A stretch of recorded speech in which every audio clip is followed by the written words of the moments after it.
มาเบิ้งแง่งพี่น้องจากแก้หนึ่งนะครับเข้ามาตรวจสภาพรถเข้าเบิ้งคนขับไปขับขี่ถูกต้องสมุดประจำตัวถูกต้องตรวจแอลกอฮอล์ตรวจสารเสพติดเพื่อให้สารเข้ามั่นใจว่าพนักงานประจำรถทุกคนมี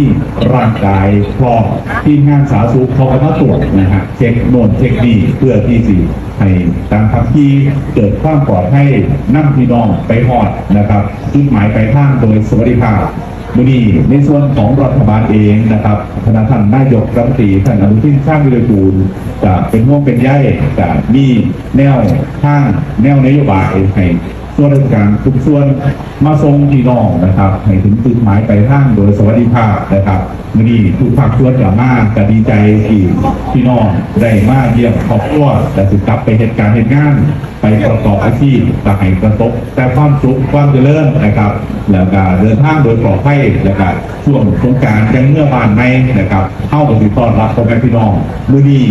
ว่า26ท่านนะครับเอาไปส่งพี่น้องทอดกรุงเทพพี่น้องประมาณ1,000 คนนะครับนี่เข้าส่งไปมืออื่นแต่ยังมีขึ้นกันนะครับ26ท่านขึ้นกันแล้วก็1,000 คนเข้ากรอบที่สุดแรกจนว่าพี่น้องคนสุดท้ายสิกลับไปกรุงเทพหรือกลับไปจังหวัดต่างๆมีผู้สิ่งที่กรมการขนส่งทางบกในรวมทั้งในส่วนของส่วนราชการจังหวัดนครพนมขออยากกราบสวัสดีและก็ดีใจที่พี่น้องได้มากวันสื่อโพเซลในช่วงปีใหม่หนาวอีหลีนะครับพี่น้องนครพนมเย็นจ่อยๆครับขออยากทุกท่านเดินทางด้วยความปลอดภัยครับขอบคุณมากครับ